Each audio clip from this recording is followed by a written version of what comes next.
तो देश भर में आयोजित की गई मेडिकल की नीट यूजी परीक्षा को रद्द कर दिया गया और ये परीक्षा एमबीबीएस से जुड़े दाखिले से जुड़ी होती है।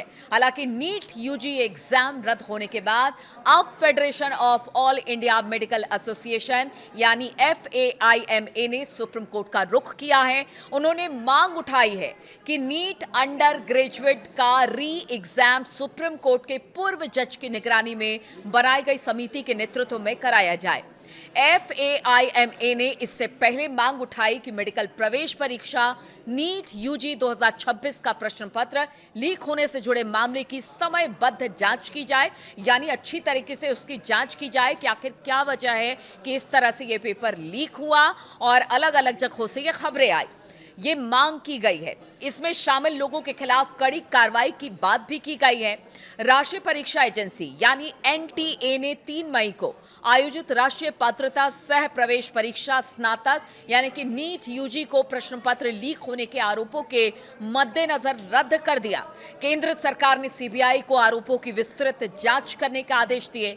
The federation of all India medical association ने कहा कि इस घटना ने उन लाखों मेहनती अभ्यर्थियों के भरोसे को चकनाचूर कर दिया जिन्होंने देश की सबसे बड़ी मेडिकल प्रवेश परीक्षा की तैयारी के लिए वर्षों से कड़ी मेहनत की, त्याग किया, कई सालों तक मेहनत की और फिर उनकी मेहनत पर इस तरह से पानी फेर दिया गया।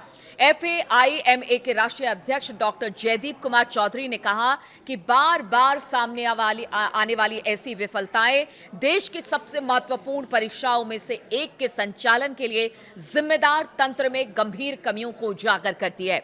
FAIMA के मेडिकल एजुकेशन में योग्यता, पारदर्शिता, निष्पक्षता से समझौता करने वाले किसी भी कृत्य की निंदा करता है और इस मामले की तत्काल, निष्पक्ष और समयबद्ध जांच की मांग करता है। यानी कि अब और कोई कोताही नहीं, अब कोई और परीक्षा कैंसिल ना हो, इसलिए अब इस तरह से परीक्षा रद्द ना की जाए और कोई इस तरह से प्रश्न पत्र लीक ना कर पाए। तो अब वो समय आ गया है जब इस चीज को यही खत्म करना पड़ेगा।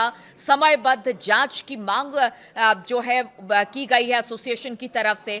अगर बात की जाए डॉक्टर जयदीप कुमार चौधरी की, तो उन्होंने कहा कि हम इसमें शामिल प्रत्येक व्यक्ति या संगठन की कड़ी जवाबदेही सुनिश्चित करने और उन्हें कठोर सजा देने की मांग करते हैं, क्योंकि देखिए यही जो बच्चे हैं आज पढ़कर निकलेंगे, आज इस परीक्षा को पास करेंगे, ये कल के नौनिहाल हैं, अच्छे डॉक्टर बनेंगे। इसलिए अब मेडिकल एसोसिएशन की मांग है कि कठोर से कठोर सजा मिलनी चाहिए जिन्होंने कि नीट के प्रश्न पत्र को इस तरह से आउट किया, बच्चों के भविष्य के साथ खेला।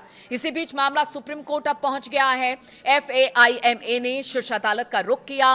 एसोसिएशन ने मांग उठाई है कि पूर्व की अध्यक्षता में बने पैनल की निगरानी में री एग्जाम कराया जाए और यह मामला उस समय सुप्रीम कोर्ट पहुंचा जब परीक्षा आयोजित करने वाले संस्थान नेशनल टेस्टिंग एजेंसी ने 3 मई को आयोजित की गई नीट को परीक्षा को रद्द करने का फैसला लिया।